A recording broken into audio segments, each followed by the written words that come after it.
भक्तों बोलो जय माता दी। श्री दुर्गा सप्तशती का छठा अध्याय है धूम्रलोचन वध।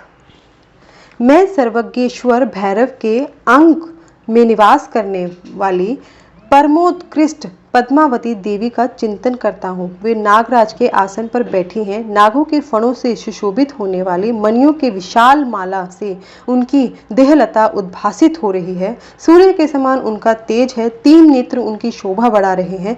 वे हाथों में माला, कुंभ, कपाल और कमल लिए हुए हैं और उनके मस्तक में अर्ध चंद्र का मुकुट सुशोभित है। ऋषि कहते हैं, देवी का यह कथन सुनकर दूत को बड़ा अमर्ष हुआ और उसने दैत्यराज के पास जाकर सब समाचार विस्तार पूर्वक कह सुनाया। दूत के उस वचन को सुनकर दैत्यराज कुपित हो उठा, यानी कि उसे बहुत गुस्सा आया और दैत्य सेनापति धूम्रलोचन से बोला, धूम्रलोचन, तुम शीघ्र अपनी सेना के साथ जाओ और उस दुष्टा के केश पकड़कर घसीटते हुए उसे बलपूर्वक यहाँ ले आओ। उसकी रक्षा करने के लिए यदि कोई दूसरा खड़ा हो तो वह देवता, यक्ष या गंधर्व ही क्यों ना हो, उसे अवश्य ही मार डालना।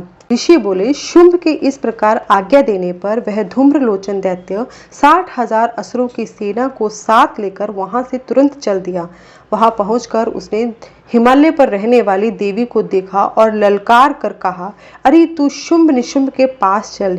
यदि इस प्रकार प्रसन्नता पूर्वक मेरे स्वामी के समीप नहीं चलेगी तो मैं बलपूर्वक बाल से पकड़कर घसीटते हुए तुझे ले चलूंगा। देवी बोली, तुम्हें दैत्यों के राजा ने भेजा है। तुम स्वयं भी बलवान हो और तुम्हारे साथ विशाल सेना भी है।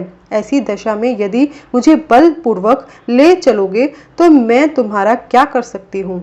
ऋषि कहते हैं, देवी के यूं कहने पर असुर धूम्रलोचन उनकी ओर दौड़ा। तब अंबिका ने हुम शब्द के उच्चारण मात्र से उसे भस्म कर दिया। फिर तो क्रोध में भरी हुई दैत्यों की विशाल सेना और अंबिका ने एक दूसरे पर तीखे सायकों, शक्तियों तथा फरसों की वर्षा आरंभ की। इतने में ही देवी का वाहन सिंह क्रोध से भरकर भयंकर गर्जना करके गर्दन के बालों को हिलाता हुआ असुरों की सेना में कूद पड़ा। उसने कुछ दैत्यों को पंजों की मार से, कितनों को अपने जबड़ों से और कितने ही महादैत्यों को पटक कर ओंठ की दाढ़ों से घायल करके मार डाला। उस सिंह ने अपने नखों से कितनों के पेट फाड़ डाले, थप्पड़ मारकर कितनों के सिर धड़ से अलग कर दिए, कितनों की भुजाएं और मस्तक काट डाले तथा अपनी गर्दन के बाल हिलाते हुए उसने दूसरे दैत्यों के पेट फाड़कर उनका रक्त चूस लिया।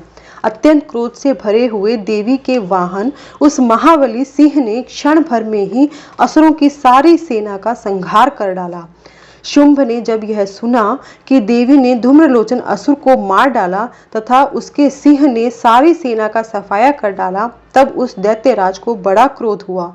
उसका ओंठ कांपने लगा। उसने चंड और मुंड नामक 2 महादैत्यों को आज्ञा दी, हे चंड और हे मुंड, तुम लोग बहुत बड़ी सेना लेकर वहां जाओ और उस देवी को बांधकर शीघ्र यहाँ ले आओ। यदि इस प्रकार उसको लाने में संदेह हो तो युद्ध में सब प्रकार के अस्त्र शस्त्रों तथा समस्त आसुरी सेना का प्रयोग करके उसकी हत्या कर डालना।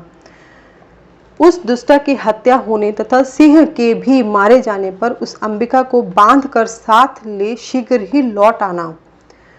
इस प्रकार श्री मार्कंडेय पुराण में सार्वणिक मनवंतर की कथा के अंतर्गत देवी महात्म्य में धूम्रलोचन वध नामक छठा अध्याय पूरा होता है।